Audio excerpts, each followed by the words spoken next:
నమస్తే అండి, నేను కల్పన. Welcome to 95 news. ఇవాళ మనతో ఉన్నారు మల్లికార్జున్ గారు. అందరికీ తెలుసు రియల్ పోలీస్. బట్ ఇప్పుడు ట్రెండింగ్ టాపిక్ చెప్పాలంటే ఒక ట్రెండింగ్ హాట్ టాపిక్. ప్రతి ఒక్కరు జబర్దస్త్ కానీ, శ్రీదేవి డ్రామా కంపెనీ కానీ ఆ కింద ఉన్న సబ్ టైటిల్ కూడా చూడకుండానే ఏదో జరిగింది ఆదికి, ఏదో అయింది ఆది, ఏదో చేశాడు ఖచ్చితంగా అనేసి అందరూ ఒక ఇదిలో ఉన్నారు. బట్ అదేంటి, అసలు ఎందుకు చేయాల్సి వచ్చింది, నిజమా, నిజంగా నటన అనేటట్టుగా లేదు. అందరూ చూసిన ప్రతి ఒక్కరు పోలీసులు వచ్చారు, ఆదిని అరెస్ట్ చేశారు. అసలు ఇంత హాట్ టాపిక్ అయిపోయింది అనమాట. అసలు అది ఎలా, నిజంగా స్క్రిప్టా లేదంటే రియలా రీలా అనేసి ఒకసారి సార్ మాటల్లో తెలుసుకుందాము.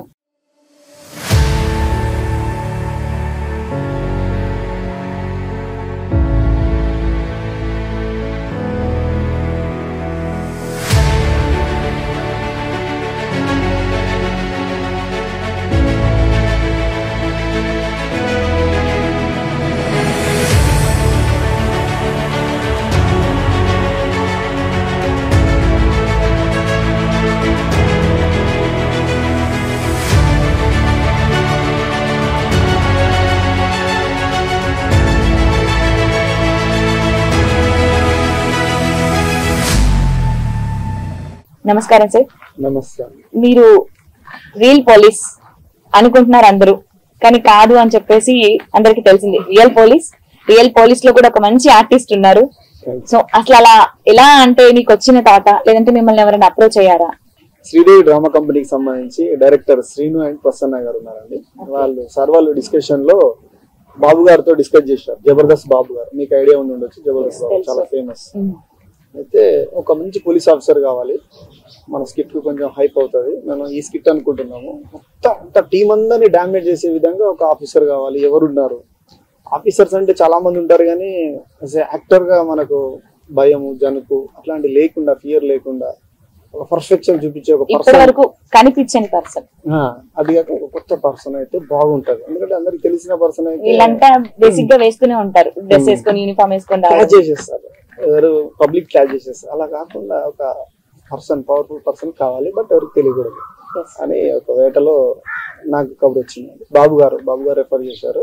బాబు నాకు 74 సినిమా చేశానండి. 74 అనే మూవీ చేసినప్పుడు దాంట్లో నేను హీరోగా చేశాను. నాకు మేకప్ అసిస్టెంట్ గా బాబు గారు చేశారు. అప్పటి మా జర్నీ నడుస్తుంది. తనను కూడా అసిస్టెంట్ డైరెక్టర్ గా కొన్ని చోట్ల నేను సెట్ చేశాను. అట్లా తను ఎదుర్కొంటూ ఈ రోజు జబర్దస్త్ ద్వారా ఈటీవీ యాజమాన్యంలో మంచి పొజిషన్కి వెళ్ళారు. చాలా హ్యాపీ. అంటే బాబు గారు నన్ను గుర్తు చేసుకొని, అన్నగారు మీరు ఒకసారి రండి అని చెప్తే వెళ్ళాను. వెళ్ళాక సార్ చూశారు, శ్రీను గారు, ప్రసన్న గారు చూసి పోలీస్ అన్నది ఈసారైనా బాగున్నారు, ఓకే అని ఒక చిన్న లుక్ ఇచ్చారు. నేను అనుకున్నాను ఏదైనా ఆడిషన్ ఉంటుందేమో, డైలాగ్ చెప్పాలేమో, చెప్దాం, మనం ఎట్లాగో పర్ఫెక్షన్ అంటే ఇంత చేసాం కదా, మనకేం భయం అన్నట్టు వెళ్ళాను. క్యాజువల్ వెళ్ళాను. అంటే ఆర్టిస్ట్ అన్నప్పుడు మనం సెలెక్ట్ అవుతామా కాదా, లేదంటే ఒక అవకాశం అన్నారు మళ్ళీ రిజెక్ట్ అయితే కొంచెం ఏదైనా అనిపిస్తుంది కదా, ఎవరికైనా అనిపిస్తుంది. ఒక ఆర్టిస్ట్ గా లోపల, నేను పోలీస్ గా పెద్ద పట్టించుకోకపోయినా ఒక ఆర్టిస్ట్ గా ఉంటది, అరే అవకాశం మిస్ కాకుండా మనం కాపాడుకోవాలని ఒక ఫీల్ ఉంటుంది.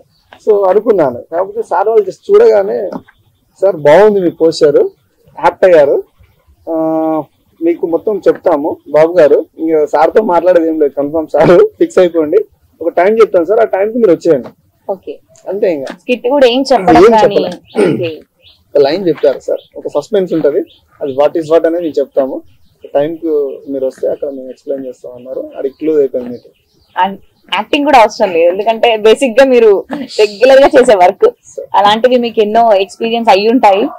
బట్ ఇంకా డైరెక్ట్ వెళ్ళి అటాక్ చేయడమే కదా అనేసి ఒక లైన్ తోనే అంతా చెప్పేసారు. మేడం వాస్తవానికి యాక్టింగ్ పరంగా అంటే నేను పోలీస్ కదా మేడం, పోలీస్ కి అంటే ముందు కాలేజ్ లో అలా చేసుకుంటూ వచ్చాను. స్టేజ్ లో, స్కూల్లో స్టేజ్ నాటకాలు చేసుకుంటూ చిన్నప్పటి నుంచి ఉండేది సార్ యాక్టర్ అవ్వాలి. మేడం యాక్చువల్ గా ఏంటంటే మనం వీధి నాటకాలు అవి చిన్నప్పుడు చూసేదండి. చూసినప్పుడు మనకు ఒక ఐకాన్ లా ఉండేది. దానికంటే బిఫోర్ మనం సినిమాలు చూసినప్పుడు కూడా మన ఆ స్థానంలో ఉంటే బాగుండు, అలా ఏదైనా ఇప్పటికీ మూవీస్ చూసినప్పుడు ఆ రోల్ లో నేనుంటే బాగుండు, నేనుంటే ఎట్లా ఉంటా అనే థాట్ చాలా మందికి వస్తుందట. ఒక హ్యూమన్ గా మనకు ఒక పాత్రలోకి, లేదంటే అక్కడ అవతలి వాళ్ళ జీవితంలోకి వెళ్ళి చూసుకుంటా ఉంటాం. రోడ్ పైన వెళ్తా ఉంటాం, కొందరు బెగ్గర్స్, ఎవరు కొంచెం అనాథలు ఎవరో ఉంటారు, పాపం వాళ్ళ ఫీల్ అంటే మనం ఆ స్థితిలో ఉంటే ఏంటి పరిస్థితి అని బాధ, ఒక పెయిన్ ఉంటుంది, ఒక హ్యాపీనెస్, ఒక మంచి మూడ్, ఒక మంచి రిచ్నెస్, లేకపోతే ఒక మంచి హీరో ఇంటర్వ్యూ చేస్తున్నాం అలా మనం కూడా ఎప్పుడు కూర్చుంటామో ఫీల్. ఒక హ్యూమన్ కు ఆశ అనేది ఉంటది. ఆశతోటి కొన్ని ఆశయాలు మొదలవుతాయి. ఆశయాలతోటి కొన్ని స్థాయిలు స్థానాలు పెంచుకుంటూ ఒక స్టార్ లాగా లేకపోతే ఒక ఉన్నత స్థాయికి ఎదగడానికి తెలియకుండానే మన నిత్యంలో అక్కడ పడిపోతాం. ఇప్పుడు అంటే ఎలా రావాలనుకున్నారు? యాక్చువల్లీ చిన్నప్పటి నుంచి యాక్టింగ్ లో ఇంట్రెస్ట్ ఉంది అంటున్నారు. అంటే కంప్లీట్ గా ఒక పోలీస్ లైఫ్ లోకి వచ్చాక ఈజీ అయిందా యాక్టర్ అవ్వడం, లేదంటే ఇంతకు ముందు జాబ్ కి ముందు స్టడీస్ లో ఉన్నప్పుడే ట్రై చేశారా? మేడం నేను ఒక కళాకారులకు, నాట్ ఓన్లీ మన తెలుగు కళాకారులని కాదు, మొత్తం యావత్ ప్రపంచం మీద ఉన్న కళాకారులకు నేను చెప్తానండి. అమెరికా కళాకారుడైనా, ఆంధ్ర కళాకారుడైనా, ఏ కళాకారుడైనా ఫస్ట్ ఫినాన్షియల్ గా తను నిలదొక్కుకోవాలి. ఫినాన్షియల్ గా కరెక్ట్ ఉంటే ఏదైనా సాధించగలుగుతాం. ఇప్పుడు చాలా మంది కృష్ణానగర్ లో కొన్ని వేల మంది తిరుగుతూ ఉంటాం. నాట్ ఓన్లీ కృష్ణానగర్ కానీ మొదలు పెడితే కన్నడ వచ్చేసి, లేదంటే బాంబే వచ్చేసి, ఢిల్లీ వచ్చేసి, ఏ ఇండస్ట్రీకి అయినా, ఎక్కడ ఏ స్టేట్ అయినా సరే, ఏ లాంగ్వేజ్, భోజ్పూరి, మలయాళం, ఇంకేదైనా తీసుకోండి, ఈ రెండు హాలీవుడ్, బాలీవుడ్, ఎక్కడికైనా వెళ్ళిపోండి, కానీ అక్కడ కూడా కొన్ని కష్టాలు ఉంటాయి. అక్కడ హ్యూమన్ గా మనం తినాలి, దానికి తగ్గట్టు కొంచెం ఆహార్యం మనం మెయింటైన్ చేసుకోవాలి, మన డ్రెస్సింగ్, మన మెయింటెనెన్స్, ఫైనాన్షియల్ గా మనం ఉంటేనే మనం ఏంటో చూపెట్టుకోవడానికి, మనం ఏంటో కనిపించడానికి, ఒకరి దగ్గరికి వెళ్ళడానికి ఒక ఎనర్జీ ఉంటుంది. సో అలాంటి స్ట్రగుల్ చాలా కొన్ని వేల మంది పడుతున్నారు, చూస్తున్నాను. అలా పడి వచ్చినండి నేను ఒక జూనియర్ ఆర్టిస్ట్ గా, ఒక స్టేజ్ ఆర్టిస్ట్ గా, ఒక 100 రూపాయలకు పని చేసిన రోజులు ఉన్నాయి నాకు. సో ఆ రోజు నాకు ఆ 100 రూపాయలు అనేది చాలా గొప్పది. నాకు దాని విలువ కూడా తెలియదు. కాలేజ్ టైంలో అలా వెళ్ళి చేసుకొని వచ్చేవాడిని. కాకపోతే టైం వేస్ట్ చేయదు. ఆ టైం అనేది దేనికైనా మన డెవలప్మెంట్ కోసం పెట్టుకుంటే బాగుంటుంది అన్న ఉద్దేశంతో జూనియర్ ఆర్టిస్ట్ వెళ్తూ ఆ కాలేజ్ టైంలో ఉన్న సాటర్డేలు, సండేలు అలా గడిపేవాడిని. అయితే ఫైనల్ గా నేను ఏమంటానంటే, ఈ కొన్ని వేలు లక్షల మంది కళాకారులు ఎవరైతే ఉన్నారో వాళ్ళ యొక్క కళ గొప్పది. కళామ తల్లి ముద్దు బిడ్డలు, ఈ ముద్దు బిడ్డలు బాధపడుతూ ఉంటారు ఒక ముద్ద అన్నం కోసం. వాళ్ళు బాధపడకుండా ఒక స్టెప్ ఎక్కనీకి ఫస్ట్ మనం లేపాలి కాలు. ఆ లేపే విధానం ఏంటంటే కరెక్ట్ ప్లేస్ లో పెట్టాలి. మిస్ప్లేస్ అయిందంటే కాలు బెనికిట్. సేమ్ లైఫ్ లో కూడా అంతే. మనం మిస్ప్లేస్ చేయకుండా మన ఐక్యూని, మనకి ఏముంది, మన నాలెడ్జ్ ఏంది, మనం ఏ స్థానంలో నిలబడాలి, ఏ స్థానానికి వెళ్ళాలి, ఎక్కడ మనం పొజిషన్ బేస్ తీసుకోవాలని కొన్ని మినిమం మనం ఒకసారి కూర్చొని పీస్ఫుల్ గా ఆలోచిస్తే మనం ఎక్కడున్నా మనం ఎక్కడికి వెళ్ళాలి, దానికి మనం ఏం చేయాలి. ఈ విధంగా కళాకారులందరికీ నేను చెప్పేది ఏంటంటే, ఫ్యామిలీ బ్యాక్గ్రౌండ్ చాలా పూర్ ఉండొచ్చు, మిడిల్ క్లాస్ ఉండొచ్చు, లేదంటే రిచ్ ఉండొచ్చు, ఏదైనా ఉండొచ్చు. కొంచెం ఫ్యామిలీ పరంగా బ్యాలెన్స్ చేసుకోవడం, ఫినాన్షియల్ పరంగా, లేదంటే మనకున్న ఎడ్యుకేషన్ బేస్ చేసుకొని కొంచెం ముందుకెళ్లే విధంగా ఉండాలి. కానీ ఆవేశంగా ఇడికి వచ్చి ఇబ్బంది పడుతూ ఎక్కడెక్కడో అనాథలాగా, లేదంటే ఎక్కడెక్కడో ఒక ఇబ్బందికరమైన పరిస్థితుల్లో మంచి కళాకారుడు ఉంటాడు, కానీ ఇబ్బందికర పరిస్థితుల్లో కనుమరుగైపోతాడు. ఆ పెయిన్ తట్టుకోలేక ఫేడ్ అవుట్ అయిపోతాడు, రాడింగ్ అలా వెళ్ళిపోతాడు. సో నా ఉద్దేశం ఏంటంటే, మనకి ఈ స్కిల్ తో పాటు ఇంకే స్కిల్ ఉందో దాన్ని డెవలప్ చేసుకుంటే, దాన్ని బేస్ చేసుకుని దీని వరకు రీచ్ అయిపోవచ్చు. అయితే ఫస్ట్ ఫైనాన్షియల్ గా ఫిట్ అయ్యి తనకున్న టాలెంట్ తో ఫస్ట్ అందులో పొజిషన్ వచ్చాక అలా వెళ్తే మీ లైఫ్ అయితే ఎగ్జాంపుల్ దానికి. పాపం ఇలా జబర్దస్త్ లో కూడా చాలా మంది యాక్టర్స్ కూడా ఇప్పటికీ స్ట్రగుల్ అవుతున్నారు అనేసి అంటూనే ఉంటారు సార్. ఇప్పుడు మీరు చెప్పింది ఏదైతే ఉందో నిజమే, వాళ్ళు నిలదొక్కుకోవాలంటే చాలా కష్టాలు పడి పైకి రావాలట. బట్ అది మీరు ఆల్రెడీ ఫేస్ చేశారు కాబట్టి ఫస్ట్ నాకంటూ ఒక ఐకాన్ కావాలి, నాకు గుర్తింపు వచ్చాక ఇలా వెళ్ళాలి అనేసి అనుకున్నారు. స్టూడెంట్ ఏజ్ లో ఉన్నప్పటి నుంచి చేశాను అంటున్నారు కదా. సో ఇప్పుడు వన్స్ జాబ్ వచ్చాక ఎప్పుడు అంటే ఇది మేనేజ్ చేయడం, ఈ రెండు రోల్స్ ని ఎలా మేనేజ్ చేసుకుంటూ వచ్చారు? మేడం ఏం లేదండి, ఇక్కడ సింపుల్. మనకు 24 hours లో కొంత టైం డ్యూటీ ఉంటుంది, కొంత టైం రెస్ట్ ఉంటుంది. కొన్ని సినిమాలు నేను నైట్ టైంలో నిద్రపోకుండా చేశానండి.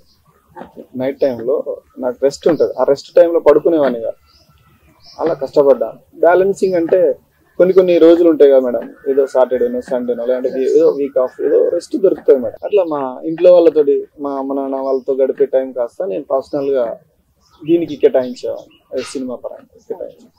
సో ఇలా ఉన్నప్పుడు ఫ్యామిలీ సపోర్ట్ చేసిందా? అంటే మీరు చదివిందంతా ఓయూలో అని చెప్పారు, ఉస్మానియా యూనివర్సిటీ, ఎంఎస్సీ చేశారన్నారు. అలా చేసి బేసిక్ ఎవరైనా ఇంటర్ అయిపోగానే, డిగ్రీ అయిపోగానే నేను పోలీస్ అవ్వాలి, నేను ఏదో ఒకటి అవ్వాలి అనేసి చాలా ఇదితో ఉంటారు. మీరు ఎంఎస్సీ చేసి మళ్ళీ అసలు దానికి దీనికి ఎక్కడా కూడా కనెక్షన్ లేదు, ఎలా పోలీస్ అవ్వాలనుకున్నారు? మేడం వాస్తవానికి నేను ఒక మిల్క్ బాయ్. ఈ విషయం ఎవరికి చెప్పలేదు, మీకు చెప్తున్నాను. మా ఇంట్లో మేము యాదవ్స్, పాలు ఉండేది, బర్రెలు ఇవన్నీ ఉండేది. మిల్క్ బాయ్, పాలు అమ్మేవాడిని. మా డాడీ గారితో అలా వెళ్ళి చేసేవాడిని. చిన్నతనం మొత్తం అంతే. ఇంటర్ వరకు నేను అదే పని చేసేవాడిని. ఇంటర్ తర్వాత నేను అనుకున్నాను, ఇది ఇక ఎంతకాలం ఏదో చేద్దామని. అంటే డాడీ కష్టపడుతూ నాకు సపోర్ట్ చేసేవాళ్ళు. ఆ తర్వాత గ్రాడ్యుయేషన్ డిగ్రీ వచ్చేసరికి ఆ డిగ్రీలో ఎన్ఎస్ఎస్ అనేది ఒకటి ఉండే, నేషనల్ సర్వీస్ కి. అక్కడ ఎన్ఎస్ఎస్ సత్యనారాయణ సార్ అని ఒక గురువు గారు ఉండే, ఆయన మంచి కళల పరంగా మంచి అభిరుచి ఉన్న పర్సన్. అట్లాంటి పర్సన్స్ ఉండాలండి ఊర్లో ఎంకరేజ్ చేయడానికి. మమ్మల్ని చాలా ఎంకరేజ్ చేశారు. అప్పట్లో నాకున్న హైట్ పర్సనాలిటీకి ఒక రాముడి క్యారెక్టర్, లేదంటే ఏదైనా ఒక హీరో పాత్ర, ఏదైనా నాటకంలో ఒక హీరో పాత్ర నాకు ఇచ్చేవాళ్ళు. అట్లా నేను ఒక హీరో రాముడు క్యారెక్టర్, హీరో క్యారెక్టర్, ఆ విధంగా నా మైండ్ లో చిత్రించుకున్నాను. దానికి తోడు మా దగ్గర మ్యూజిక్ డైరెక్టర్ చక్రి గారు, కీర్తిశేషులు, మహానుభావులు. ఆయన మా కాలేజీలో చదువుకున్న మా సీనియర్. ఆయన మాకు ఐకాన్. ఆయన ఎప్పుడైనా వచ్చినప్పుడు కార్లో అలా వచ్చేవాళ్ళు. ఆయన వెనకాల 2-3 కార్లు, ఆయన మెయింటెనెన్స్ ఒకటి ఉంటుంది కండి, లగ్జరీ మెయింటెనెన్స్ ఉంటుంది కదా, ఆ కార్ల కాన్వాయ్ అదంతా చూసి మనం ఎప్పుడు రా అనుకునేది. తర్వాత బోలే షావలి గారు సార్ కూడా కొంచెం రిచ్ గా మెయింటైన్ చేస్తూ వచ్చారు, మ్యూజిక్ డైరెక్టర్ తను కూడా. సో అట్లా కొంతమంది మాకు సీనియర్లు ఐకాన్లు అయ్యారు. సో అది మైండ్ లో అలా పడిపోయింది. వీటికి తోడు మేము ఏదైతే ఎన్ఎస్ఎస్ దీంట్లో చేసామో అప్పటికి నేషనల్ లెవెల్లో క్యాంప్స్కి వెళ్ళాం. అక్కడ ఉన్న మల్టీ లాంగ్వేజ్, తెలుగు, తమిళ్, కన్నడ, మలయాళం అందరూ ఉంటారు. అందరి పర్ఫార్మెన్స్ చూసి, వాళ్ళ యొక్క యాటిట్యూడ్, వాళ్ళ యొక్క కల్చర్ చూసి మనం ఇంకేదో చేసుకోవాలి, ఏదో నేర్చుకోవాలి ఒక తపన పెరిగిందండి. ఆ తపనతోటి ఇక్కడ వరకు నేను నేర్చుకుంటూ వచ్చాను. మీరు అన్నట్టుగా ఎంఎస్సి జెనెటిక్స్ అనేది నేను ఏదో చెయ్యాలి, ఏదో చదువుకోవాలి, సైన్స్ చదువుకున్నాను కాబట్టి ఇంకా నెక్స్ట్ ఫర్దర్ ఎంఎస్సి ఉంటుందని ఎంఎస్సి కోసం వెళ్ళాను. కానీ అక్కడ వెళ్ళాక నాకు అనిపించింది, ఈ ఎంఎస్సీలు, ఈ పీజీలు ఇవన్నీ ఎందుకు, మనసుకు సాటిస్ఫాక్షన్ ఉండాలి. ఏదో అందరితో పాటు వెళ్ళినాం, మూస పోకడ అంటారు, గుంపులో గోవిందా అంటారు. ఈ మూస చదువులు, మూస పొగడలు నాకెందుకు, నా మైండ్ లో ఏముందని ఒకసారి ఆలోచించుకున్నాను. నా మైండ్ లో ఏముంది, మొదటి నుంచి ఏదో స్టేజ్ మీద మనం పెద్ద ఆర్టిస్ట్ కాదు. ఎందుకు కాదు అంటే, నాకు చిన్నప్పటి నుంచి ఇటు మ్యూజిక్ గానీ, యాక్టింగ్ గానీ నేర్పించిన వాళ్ళు ఎవరు లేరు. మా నాన్నగారు ఇట్లా ఏదో చూసుకుంటూ జనాల్ని కొంచెం అబ్జర్వ్ చేస్తూ అప్పుడప్పుడు మా నాన్న చిన్న ఫన్నీగా కామెడీ చేసేవారు. మా నాన్నగారు ఆగమల్ గారు, ఆయన మంచి ఆర్టిస్ట్. అంటే స్టేజ్ లో మీద ఏం చేయరు కానీ ఇంట్లో పర్ఫార్మెన్స్ బాగా చేస్తారు. చిన్న వాటిలలో మంచి హాస్యాన్ని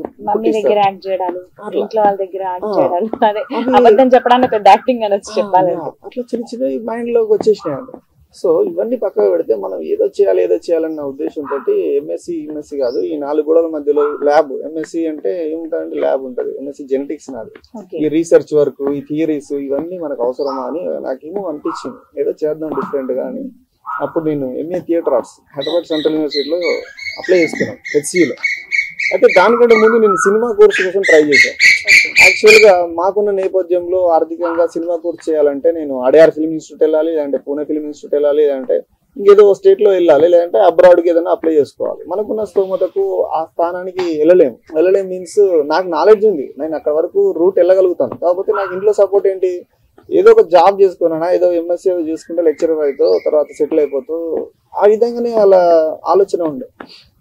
ఎందుకంటే మనం మిడిల్ క్లాస్ చిన్న స్థానం నుంచి వచ్చాం కాబట్టి వాళ్ళ మాట కూడా ఎందుకు తీయాలి అన్న ఉద్దేశంతో నేను ఎంఎస్సి చేసుకుంటూనే మళ్ళీ ఎంఏ థియేటర్ ఆర్ట్స్ చేసి, అంటే అక్కడ ఎంఏ థియేటర్ ఆర్ట్స్ ఏంటంటే రంగస్థల కళలు. మనకు సినిమాకు సంబంధించిన బ్యాలెన్స్ మించిన బ్యాలెన్స్ ఇందులో వస్తుంది. కాకపోతే ఇందులో కెమెరాకి సంబంధించినవి, వాటికి సంబంధించిన డెప్త్ ఉంటాయి, ఇందులో ఓన్లీ రంగస్థలానికి సంబంధించిన ఉంటాయి. కానీ ఏదైనా ఒకటే రూట్, ఆ మదర్ రూట్ అనేది నేను నేర్చుకున్నాను. అక్కడ మెలకువలు నేర్చుకున్నాను. అక్కడ ఎంజే భిక్షు గారు మా గురువు గారు సారు ఆధ్వర్యంలో నేర్చుకున్నాను. ఆ తర్వాత సినిమాలు చేద్దామని మా కృష్ణానగర్కి వచ్చాను, తిరిగాను. అప్పటికి ఉన్న సిచ్యువేషన్ లో నాకు అంత కరెక్ట్ కాదనిపిస్తుంది ఇలా తిరగడం. అంటే మా ఫ్రెండ్స్ అందరూ సపోర్ట్ చేసే వాళ్ళు కూడా లేకుండా సార్, అంటే ఈ ఫీల్డ్ కి వస్తే ఎలా ఉంటది అని చెప్పి సపోర్ట్ చేసే వాళ్ళు, చెప్పే వాళ్ళు ఉండేది, గైడ్ చేసే వాళ్ళు లేరు. అట్ ది సేమ్ టైం ఇంట్లో వాళ్ళు ఇంకా చాలా ఏదో పీజీ చేస్తావు కదా, జాబ్ చేసేసుకో అని, లేదంటే ఏదైనా అప్లై చేసుకో అని చెప్పడం. అలా నాకు నేను అనుకునేది సైడ్ ట్రాక్ అవుతుందన్న ఉద్దేశంతో మరి పోలీసే అవ్వాలి అనే ఆలోచన. చిన్నప్పటి నుంచి నేను ఒక సోల్జర్ కావాలి, దేశానికి ఏదో సేవ చేయాలనేది ఎక్కడో ఉండిందండి. ఏదో జాబ్ చేసే బదులు పోలీస్ గా చేద్దాం. ఇంకా స్ట్రాంగ్ అయింది. అంటే మనం చూస్తూ ఉంటాం అండి, కొన్ని ప్రోగ్రామ్స్ లో ఆఫీసర్స్ వస్తూ ఉంటారు, ఎన్ఎస్ఎస్ లో కావచ్చు, డిగ్రీలో కావచ్చు, ఎక్కడైనా సరే ఒక యూనిఫామ్ పర్సన్ కి అట్రాక్ట్ అవుతారు. పిల్లలు కావచ్చు, ప్రజలు కావచ్చు, వాట్ ఎవర్ మేబీ ఎవరైనా సరే ఒక యూనిఫామ్ పర్సన్ కు అట్రాక్ట్ అవుతారు. అది నేవీ యూనిఫామ్ కానీ, ఆర్మీ కానీ, ఎయిర్ ఫోర్స్ కానీ, పోలీస్ కానీ. అంటే మనం వీళ్ళందరినీ చూడలేము, రెగ్యులర్ గా పోలీసుని చూస్తాం కాబట్టి పోలీస్ యూనిఫామ్ కు ఎటువంటి మనిషిని అట్రాక్ట్ అవుతారు. అంటే ఆ వేషధరణలోనే ఒక రాజసం ఉంటుంది. అది చిన్నది గానీ పెద్దది గానీ ఎవరైనా కానీ వాళ్ళకు ర్యాంకులతో సంబంధం లేదు. పోలీస్ ఆ బ్రాండింగ్, ఆ ఐకాన్ లాగా చూస్తారు, ఒక స్థాయిలో చూస్తారు. సో నేను కూడా అది అప్లై చేసుకుందాము, ఒక ఎస్ఐ కొడదాము, లేదంటే ఒక ప్రిపేర్ అయ్యాను, గ్రూప్ 1 అట్లా కొడదాము అన్న ఆలోచన ఉండే. సో నాకున్న ఈ టైమింగ్ సిచ్యువేషన్స్ కి అప్పుడు ఇమీడియట్లీ ఏదో ఒక జాబ్ కావాలి. ప్రిపేర్ అయ్యానండి, వచ్చిన జాబ్ మమ్మీ వాళ్ళకి చెప్పాను, అమ్మ ఇట్లా జాబ్ వచ్చిందంటే ఏదో ఒక జాబ్ రా, గవర్నమెంట్ జాబ్, హ్యాపీగా జాయిన్ అయిపోవాలి. నాకు అప్పుడు వాస్తవానికి కొంచెం డైలమా ఉంది, ఇది కాకుండా కొంచెం గ్యాప్ ఇస్తే ఇంకా పెద్ద జాబ్ వస్తుందేమో, లేదు అంటే ఇంకేదన్నా నేను సాధిస్తానేమో, వెయిట్ చేస్తా అంటే వచ్చిన జాబ్ ఎవరు పోగొట్టుకున్నానా అని కొంచెం సర్ది చెప్పి జాయిన్ చేయించాను. యాక్చువల్గా పోలీస్ అంటే అందరికీ పోలీసే కదా అనే ఒక చిన్న చులకన ఉంటుంది, అందరికి కాదు కొందరికి ఉంటుంది. అలా కాదండి, ఒక పోలీస్ కావాలంటే 9 నెలలు తల్లి గర్భంలో ఉన్న ఒక శిశువు ఎలా అయితే ట్రైన్ అవుతాడో ఇంటెన్సివ్ ట్రైనింగ్ ఒకటి ఉంటుందండి. అట్లాంటి ట్రైన్ అయిన పర్సనే పోలీస్ గా బయటకు వస్తారు. ప్రతి ఒక్కరికి ఉంటుంది సార్, ప్రతి ఒక్కరికి ఉంటుంది. 9 months పీరియడ్ లో కంపల్సరీ వెళ్ళాలి, అక్కడే ఉండాలి, ఇంటికి కూడా దూరం. ఇది విన్నాను సార్, యాక్చువల్లీ చాలా మంది చెప్తూ ఉంటారు. కానిస్టేబుల్ నుంచి ఐపీఎస్ ఆఫీసర్ వరకు ఎవరైనా సరే ఆ ట్రైనింగ్ చేయాల్సిందే అండి. ఆ వెపన్ ట్రైనింగ్ పర్సన్ అనే పెయిన్, ఫ్యామిలీకి దూరంగా తను అక్కడ ఉన్న ఇన్స్ట్రక్షన్స్, ఆర్డర్స్, ఫిజికల్ ఫిట్నెస్ అవన్నీ చేసుకుంటూ కొన్ని, ఇప్పుడు మనం 1 నుంచి 10వ తరగతి వరకు కొన్ని టెస్టులు రాస్తాం, లేదంటే ఇంటర్ డిగ్రీ వరకు కొన్ని టెస్టులు రాస్తాం. మీరు ఎన్ని టెస్టులు రాస్తారో అంతకు మించిన టెస్టులు ఆడ ఉంటాయి వాస్తవానికి. ఎవ్రీ డే ఒక టెస్ట్ ఉంటుంది, ఫిజికల్ గా కానీ లేదంటే రిటర్న్ గా కానీ. అట్లా 9 నెలలు అంటే మీరు టెస్టులు ఎన్ని టెస్టులు ఉంటాయి చూడండి, అన్ని టెస్టులు పాస్ అయ్యి వస్తారు. ఒక కానిస్టేబుల్ కానీ మొదలు పెడితే ఒక ఐపీఎస్ ఆఫీసర్ వరకు. అందుకేనా సార్, అంటే వాళ్ళు అవన్నీ చూసి ఉంటారు కాబట్టి ఆటోమేటిక్ గా బేసిక్ గా మీరు కామన్ పీపుల్ కి అట్రాక్ట్ అవ్వరు. అంటే వాళ్ళు మాట్లాడుతుంటే వాళ్ళ ఇక్కడ నుంచి కింది నుంచి పైనుంచి స్కాన్ చేసే లోపే మీరు చెప్పేస్తారు వాళ్ళు ఏంటి, వాళ్ళు అబద్ధం చెప్తున్నారా నిజం చెప్తున్నారా తెలిసిపోతుంది అంటారు. నిజమేనా? వాస్తవం అండి. అంటే మనం ఇంత ఎనాలిసిస్ వాళ్ళు నేర్పిస్తారు కాబట్టి మనకు ఒక అవగాహన అనేది వస్తుంది, కాబట్టి మన యొక్క బ్రెయిన్ పరిపక్వతను పెంచుతారు కాబట్టి ఆ పోలీస్ అనే పర్సన్ కు ఒక రెస్పెక్ట్, ఒక వాల్యూ ఉంటుంది. అయితే నేనేమంటున్నానంటే ఒక పోలీస్ పరంగా మీరు చూసే ఏదైనా సెకండ్ యాంగిల్ ఉంటే అది మర్చిపోండి. ఫస్ట్ ఆఫ్ ఆల్ పోలీస్ అనే వాళ్ళకి ఫస్ట్ మా దగ్గర ఉండే ట్రైనింగ్ ఏంటంటే మనం మన కోసం కాదు, సర్వ్ ద పీపుల్, ప్రజలకు సేవ చేయడానికి.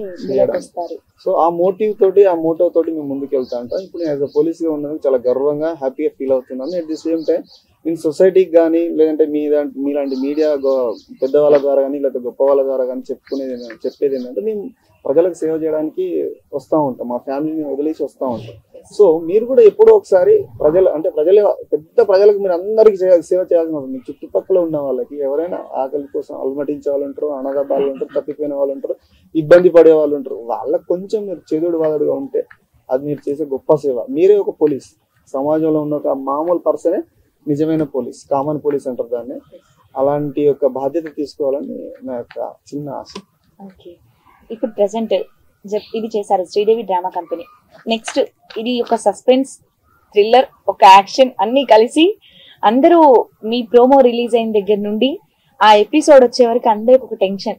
నిజంగా అయిందా, మేబీ అందుకే ఇది లేట్ అయిందా, అసలు రిలీజ్ అవుతుందా, వీళ్ళు చేస్తారా చేయరా, ఆ ఎపిసోడ్ వరకు.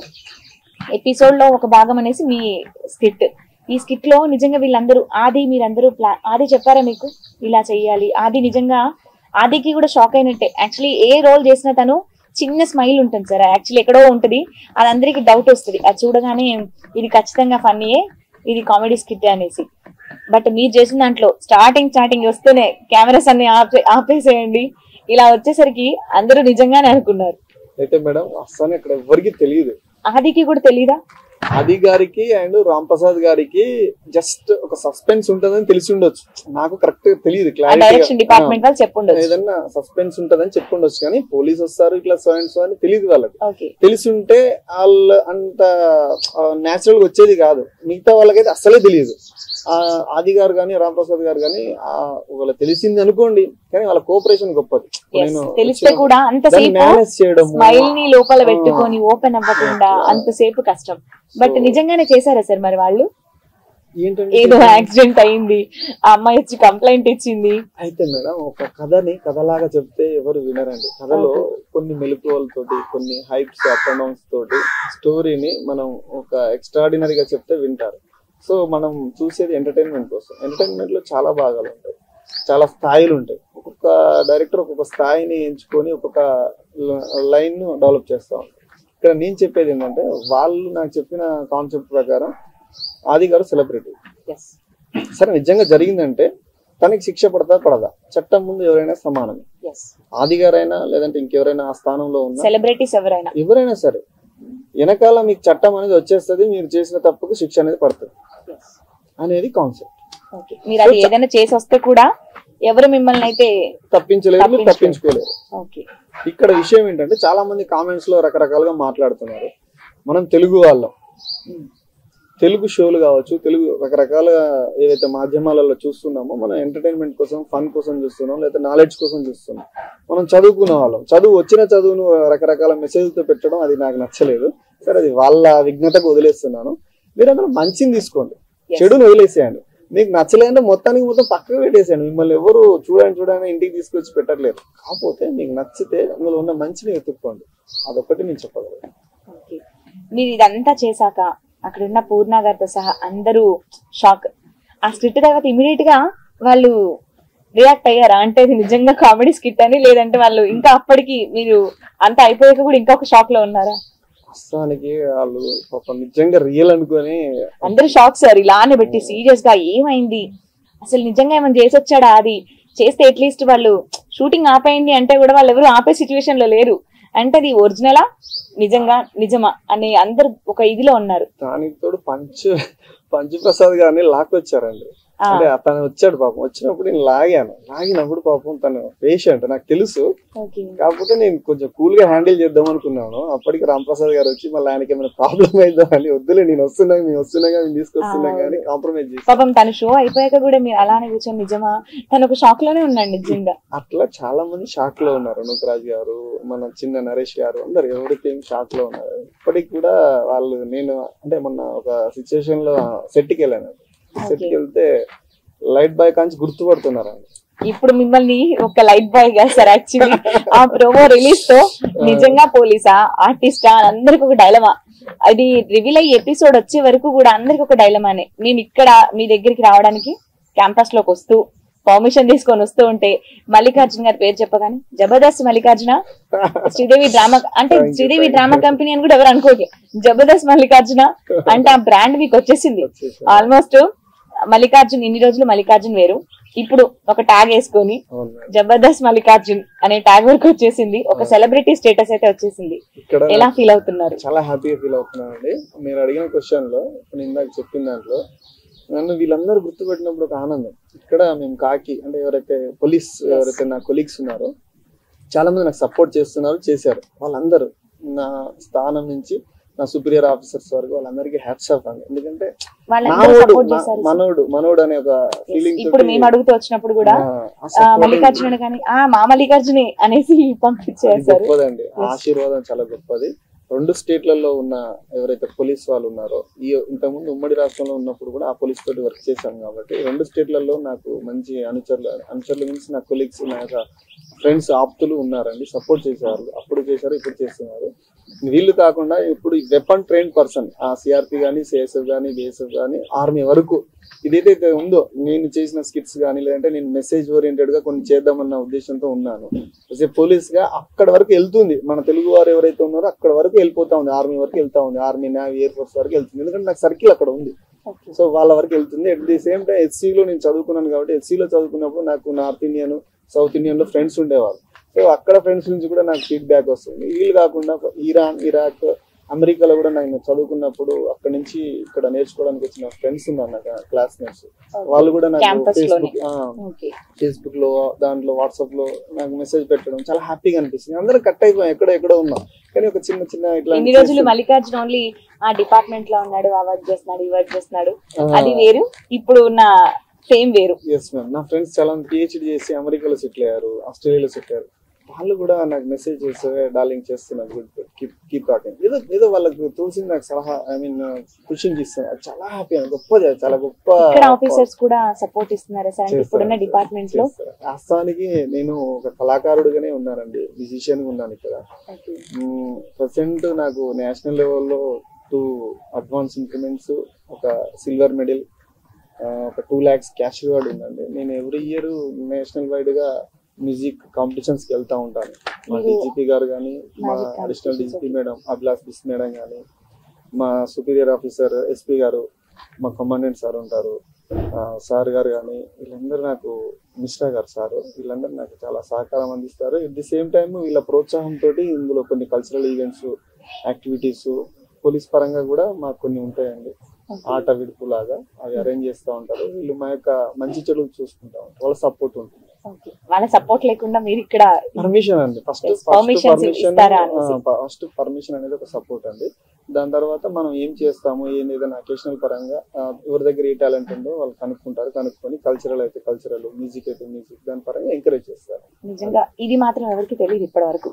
ఉంటదండి. అంటే పాపం వాళ్ళు ఎప్పుడు 24 hours ఆన్ డ్యూటీ. ఇంకా మీరు డ్యూటీలో ఉన్నా లేకున్నా కాల్ వచ్చిందంటే వెళ్ళిపోవడమే. ఇలాంటి సిచ్యువేషన్ పోలీస్ వాళ్ళందరిది. బట్ ఇలాంటిది ఒకటి ఉంటుందని ఇప్పుడు మీ నుంచి 95 న్యూస్ ద్వారా ప్రతి ఒక్కరికి తెలుస్తుంది. వాస్తవానికి దోమతెర వాల్యూ ఎవరికి తెలియదండి. ఒక పోలీస్ వాడికి లేదంటే ఒక సోల్జర్ కి తెలుస్తుంది. మీరు దోమతెరలు చిన్నప్పుడు ఎప్పుడో కట్టుతూ ఉంటారు ఊర్లో, దాని విలువ మర్చిపోతారు. కానీ మేము ఒక ఊరికి లేదంటే ఒక పోస్ట్ కు ఒక డ్యూటీకి వెళ్ళాం అనుకోండి, అక్కడ 24 hours కావచ్చు, 48 hours కావచ్చు, 3 days కావచ్చు, 1 week కావచ్చు, అక్కడ మీకు కరెక్ట్ లైట్ వెయిట్ ఎక్విప్మెంట్ తో వెళ్ళలేదు అనుకోండి, చాలా సఫర్ అవుతాం. అట్లా నేను 1-2 సార్లు పొరపాటున అంటే ఎమర్జెన్సీ డ్యూటీలలో వెళ్ళినప్పుడు మనం అక్కడ పడుకోవాల్సి వస్తుంది. మేము ఏం చేస్తామంటే న్యూస్ పేపర్ ఎక్కడ ఉందా, లేదంటే మాది ఏదైనా కిట్ ఉంటే కిట్ ఏదైనా ఉందా, కిట్ వేసుకొని పడుకుంటాం కింద. ఎవరేమన్నా అనుకోని పర్వాలేదు, రోడ్ల మీదనే మేము భోజనం చేసేస్తాం. మాకు అక్కడ ఏం ఫీలింగ్స్ ఉండవు ఆ టైంకి. మన ఇంట్లో మనం రాజులాగా తింటాం, మన ఫ్యామిలీని రాజులాగా చూసుకుంటాం. బట్ అక్కడ పోయినాక మనం ఒక బిచ్చగాళ్ళనే తింటాం. అంటే బిచ్చగాడు మీన్స్ తప్పుగా అనుకోవద్దు.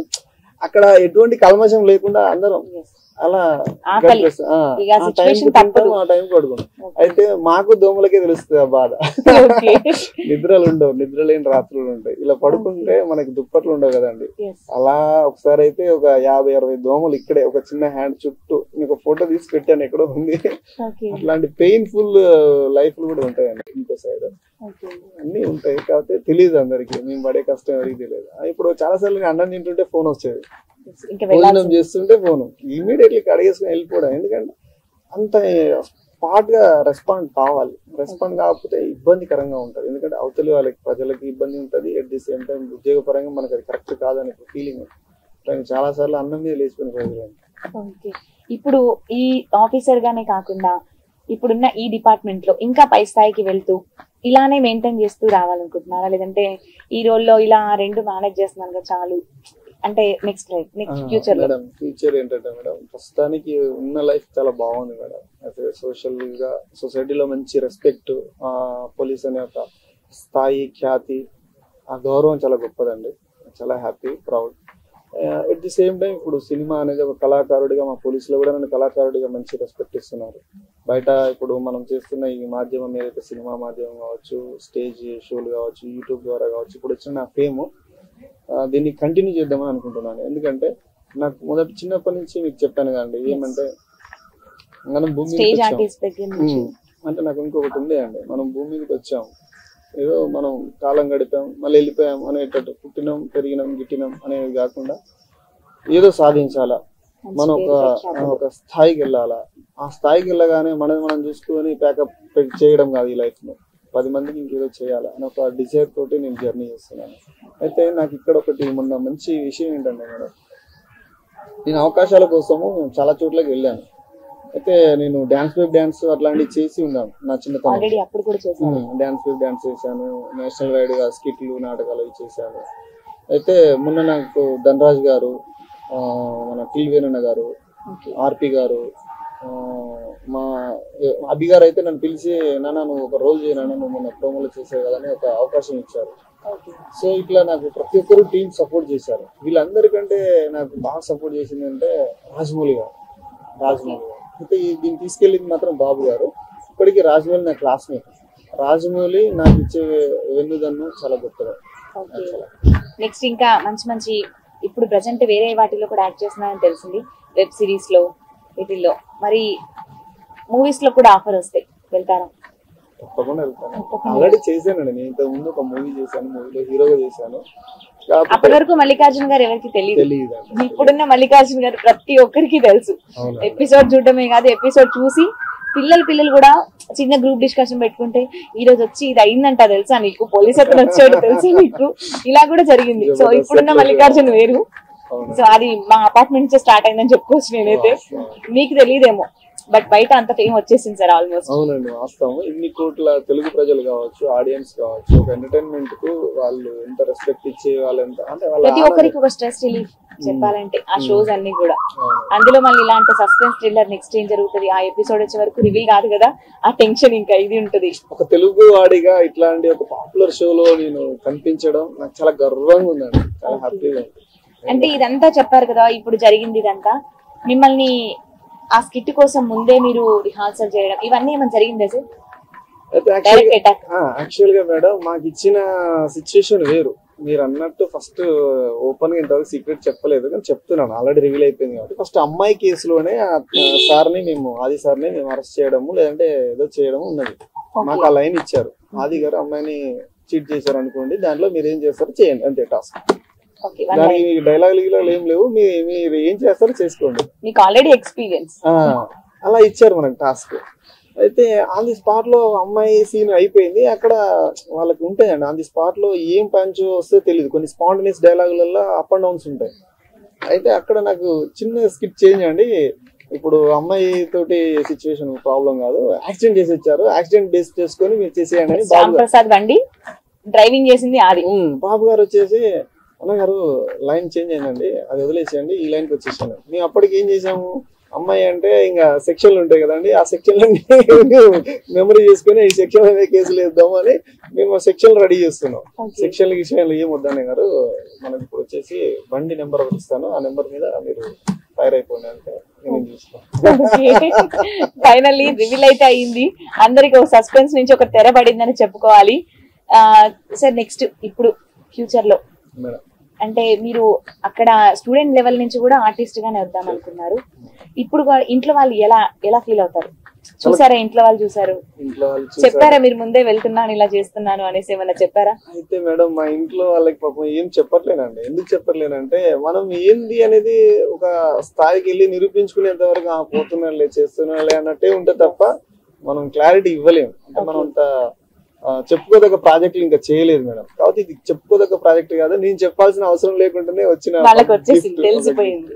నాకు చాలా హ్యాపీ. వాళ్ళు హ్యాపీగా ఫీల్ అయ్యారా? చాలా చాలా గొప్పగా ఫీల్ అయ్యారు. ఇప్పుడు కొలీగ్స్ వీళ్ళంతా కూడా మీరు చేసి వచ్చాక ప్రోమో రిలీజ్ అయ్యే వరకు ఎవరికి తెలియదు మీరు ఏంటి అనేసి, ఆ ప్రోమో రిలీజ్ అయ్యాక వీళ్ళ రియాక్షన్ ఎలా ఉంది?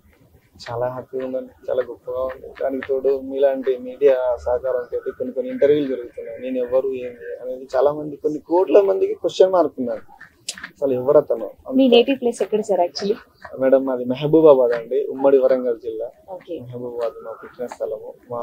మా నాన్నగారి పేరు ఆగమల్లి గారు, మా అమ్మగారి పేరు కుమరమ్మ. ఉమ్మడి కుటుంబం. మా నాన్నగారు బిల్లబంట అవుతారు, అప్పట్లో చేశారు, రిటైర్ అయ్యారు తన తర్వాత ఇక అలా అలా. ఇంట్లో ఎవరైనా ఇంతకు ముందు యాక్టర్స్ ఉండే వాళ్ళ సార్? అంటే మీకు అసలు ఆ ఇంట్రెస్ట్ ఎలా వచ్చింది? మా నాన్నగారు గొప్ప యాక్టర్ చెప్పారు, ఇందాకే చెప్పారు. ఫన్నీగా చాలా చమత్కారంగా మాట్లాడతారు. తను ఎందులో యాక్ట్ చేయడాలు కానీ అలాంటివి జరిగా? తను క్లీన్ లేదు కానండి, ఊర్లో పెద్ద మనిషిలా ఉండేవాడు. తను ఏదన్నా విషయాలలో జడ్జిమెంట్ ఇచ్చేవాడు. అట్లా కొన్ని క్యారెక్టర్లు అబ్జర్వ్ చేసి అవి చేస్తా ఉండేవాడు. ఇంట్లో నాన్నతోనే స్టార్ట్ అయింది ఇలా, ఆల్రెడీ వెళ్ళి ఇలా పెద్ద మనిషిలా నుంచి చెప్తూ ఉన్నప్పుడు నేను ఇలా చేస్తే ఎలా ఉంటది, అక్కడి నుంచి స్టార్ట్ అయింది అనమాట. ఆయన ఏమంటారంటే సడన్ గా ఇంట్లో అంటారు, అందరూ భయపడదు, ఉలిక్కి పడిపోతాం. మీరు అనేసరికి అంటాడు, అనేసరికి షాక్ స్టన్ లో ఉంటాం. ఏదో చిన్న విషయం అడుగుతాడు, అరే ఏమైంది రా అంటాడు ఒకటేసారి. ఇక్కడెక్కడి నుంచో ఉండి అక్కడ అలర్ట్ చేస్తాడు. ఆ అలర్ట్నెస్ కు మేము షాక్ తింటాం. అక్కడికి వచ్చేసరికి అరే నాన్న అది ఉంది అది అంత కోపంగా మళ్ళీ సడన్ గా కూల్ అయిపోయి అనేసరికి అలా చదువు విషయంలో కూడా అరే నాన్న మనం చిన్న స్థాయి నుంచి వచ్చినాం, చదువుకోవాలన్న అట్లా బాగా ఎంకరేజ్ చేసి ఏదో జాబ్ కొట్టుకుంటాం, ఉద్యోగించు, అట్లా కొన్ని ఆయన వేరియేషన్స్ నాకు. మీరు ఒక్కరేనా అండి? మేము నలుగురు అన్నదమ్ములం అండి. నెక్స్ట్ ఇద్దరు అక్క చెల్లెళ్ళు, మొత్తం 7 members. సో నెక్స్ట్ కూడా ఇంకా మంచి ఆఫర్స్ మీకు శ్రీదేవి డ్రామా కంపెనీ నుంచి వచ్చాక ఇప్పటి వరకు మల్లికార్జున్ వేరు, ఇప్పుడు celebrity tag Sridevi drama company Jabardasth Mallikarjun గారు. మంచి ఇంకా ఆఫర్స్ వచ్చి మీరు ఇంకా ఉన్నత స్థాయికి వెళ్ళాలని మేము కూడా ఆశిస్తున్నాం. Thank you very much sir. ఒక్క మాట మేడం చెప్పండి, మీ యొక్క 95 న్యూస్ ద్వారా తెలుగు ప్రేక్షకులకు చెప్పగలుగుతున్నది ఏంటంటే నేను ఒక పోలీస్గా మంచి చేయాలని సొసైటీ కోసం వచ్చానండి. ఒక కళాకారుడిగా, కళాకారుల యొక్క పెయిన్ తెలిసిన వాడిగా, కళాకారులను రెస్పెక్ట్ తోటి చూసే ఎవరైతే పెద్దలు ఉన్నారో, కళాకారులు చాలా మంది ఉన్నారండి. అంటే నేను ఇక్కడ కనిపిస్తున్నాను కాబట్టి నేను కళాకారుడిగా నన్ను గుర్తించారు. కనిపించని కళాకారులు చాలా మంది ఉంటారు. సో మీరు ప్లాట్ఫామ్స్ ప్రభుత్వ పరంగా కానీ, లేదంటే సినిమా పెద్దలు కానీ, లేదంటే కళారంగంలో రంగస్థలానికి సంబంధించిన కళాకారులు కానీ, అది మ్యూజిక్ కావచ్చు, స్పోర్ట్స్ కావచ్చు, ఏదైనా కళ 64 కళలు ఉంటాయండి. సో మీకున్న పరిధిలో, మీకున్న స్థాయిలో ఎమ్మెల్యేలు అయితే వాళ్ళ యొక్క నియోజకవర్గంలో మన ఎస్ఐ గారు, సిఐ గారు, అంటే డిఎస్పీ గారు, ఎస్పీ గారు, వాళ్ళ యొక్క స్థాయిలలో, వాళ్ళ యొక్క పరిధిలలో, సర్కిల్స్లలో అక్కడ ఉన్న పిల్లలకు మోటివేట్ చేసి, వాళ్ళని ఎంకరేజ్ చేసి, వాళ్ళలో ఉన్న కళను కనుక బయటికి తీయగలిగితే మన యొక్క కళాకారులు కానీ, మన యొక్క పిల్లలు కానీ భవిష్యత్తులో నేషనల్ వైడ్గా, ఇంటర్నేషనల్ వైడ్గా ఇప్పుడు మనం అనుకుంటున్నాం కదా, ఇప్పుడు మనం సినిమా గురించి లేదంటే ఒక మీడియా గురించి మాట్లాడుతున్నాం, ఆస్కార్ అంటున్నాం. సో 100 కోట్లు దాటిపోయింది మన జనాభా. సో అట్లాంటి ఒక స్థానానికి వెళ్ళే వాళ్ళు తక్కువ మంది ఉన్నారు కాబట్టి మనలో ఉన్న టాలెంట్ ఉంటుంది, అందరికీ ఉంటుంది. సో దాన్ని ఎంకరేజ్ చేసే ప్లాట్ఫామ్స్ కూడా కావాలండి. అలాంటి ప్లాట్ఫామ్స్ నేను క్రియేట్ చేయాలని కోరుతున్నాను. రేపటి రోజు నాకేమైనా సక్సెస్ వస్తే ఫస్ట్ నేను చేయాలనుకున్నది అది అనమాట. అట్ ది సేమ్ టైం నాకు ఉన్న ఒక చిన్న ఏంటంటే, సొసైటీకి మంచి చేయండి. మీ ద్వారా, మీడియా ద్వారా చెప్పేది ఏంటంటే, చెడు చేయకపోయినా మంచి చేయకపోయినా పర్లేదు, చెడు చేయొద్దు. ఎట్ ది సేమ్ టైం మీరు మంచి చేయాలనుకుంటే మాత్రం ఏదో ఒకటి చేయండి. మన పక్కనున్న వారితో స్టార్ట్ చేయండి. హర్ఫనేజ్ లో అండి చాలా మంది ఫోన్లు చేస్తూ ఉంటారు నాకు. హర్ఫనేజ్ లకు అప్పుడప్పుడు రైస్ అవి ఇవి నేను పంపిస్తూ ఉంటాను. మా ఆఫీసర్స్ కి, మా కొలీగ్స్ కూడా చెప్తా ఉంటాను. 13 మంది పిల్లలు ఉన్నారండి, 50 మంది పిల్లలు ఉన్నారండి చెప్పి ఫోన్లు చేస్తూ ఉంటారు. అట్లాంటి హర్ఫనేజ్లు కానీ, లేదంటే ఇంకా మీకు తోచినది ఒకటి మంచి అయితే చేయండి. యాజ్ ఏ కళాకారుడిగా కళాకారులను మాత్రం మీరు రిసీవ్ చేసుకొని వాళ్ళకి ప్లాట్ఫామ్ ఇవ్వండి. ఇక దర్శకులు కానీ, ఇప్పుడు వర్ధమాన దర్శకులు ఎవరైతే సినిమా పెద్దలు, ప్రొడ్యూసర్లు ఉన్నారో, నాలాంటి కొత్త వాళ్ళను ఆశీర్వదించి మాకు అవకాశాలు కల్పిస్తున్నందుకు కృతజ్ఞతలు. ఆ జబర్దస్త్ టీం కానీ, అట్ ది సేమ్ టైం ఎవరైతే ఇండస్ట్రీలో ఉన్నారో ఆ పెద్దలందరికీ నమస్కారం. Thank you sir.